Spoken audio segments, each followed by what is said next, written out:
जय श्री नारायण भगतजनों। भगतजनों कहते हैं विवेक और ज्ञान, विवेक और स्नेह मिलने से भक्ति उत्पन्न होती है, और भक्ति उत्पन्न होती है तो ज्ञान का संपूर्ण होने लगता है।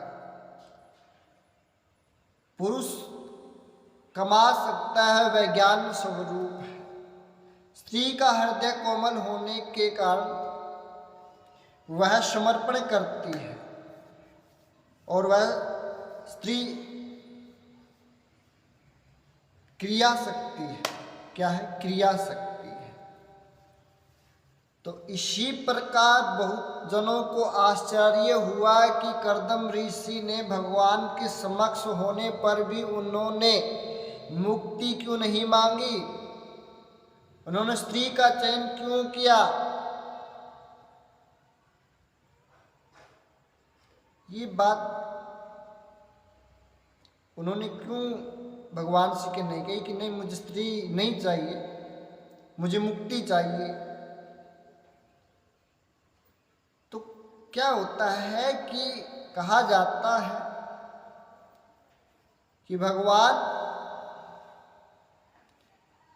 का लिखा हुआ कोई नहीं टालता। भगवान ने उन्हें आदेश दिया कि तुम्हें शादी करनी पड़ेगी, और उनके हृदय में जो काम भाव थे, जो स्त्री संग के लिए, वह भी बहुत वर्षों से दबे हुए थे। तो इसलिए उन्होंने सोचा कि जब तक 3 ऋण होते हैं वह 3 ऋण पूरे नहीं होते, इसलिए मैं यह शादी करना चाहता हूँ। उनकी कामना यह भी नहीं थी कि मुझे ऐसी स्त्री मिले जो विलासी और हमेशा विलास में ही रहे। नहीं, वो चाहते थे कि मुझे एक ऐसी धर्मानुकूल पत्नी मिले जो मेरे साथ मिलकर के भगवान की भक्ति करे और मेरा धर्माचरण के साथ मेरे साथ अपना जीवन यापन करे। भगवान ने उनको कहा कि मैं आपके यहाँ जन्म लूंगा, अवतरण होऊंगा और जीव जगत के लिए ज्ञान का उपदेश दूंगा। तो उन्हें इसलिए शादी भी करनी पड़ी। कहा जाता है कि भगवान ने कहा कि आज से 2 दिन बाद स्वयंभू यानी मनु भगवान, मनु है, वो अपनी पत्नी और पुत्री के साथ आपके आश्रम में आएंगे, और आप उनकी पुत्री से शादी कर लेना। देवहूति आपकी पत्नी होगी। कहते हैं कि मनु की जो पत्नी है उसका नाम शतरूपा है, और वह अपने पति के साथ, अपनी पुत्री के साथ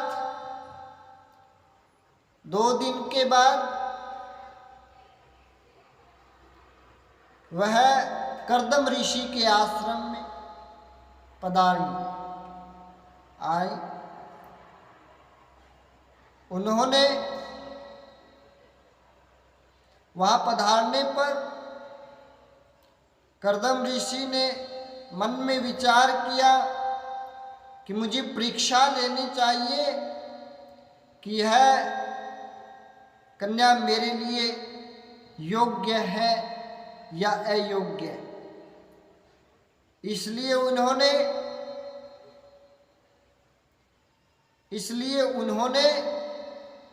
3 आसन बिछाए तीनों के लिए। तो एक पर तो शतरूपा बैठ गई, एक पर मनु बैठ गया। अब देवहूति ने विचार किया कि भविष्य में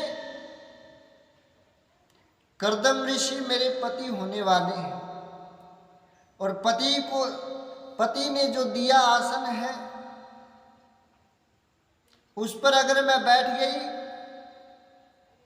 तो मुझसे पाप हो जाएगा, और पाप हो जाएगा तो मैं अपने आप को जीवन में कभी भी क्षमा नहीं कर पाऊंगी।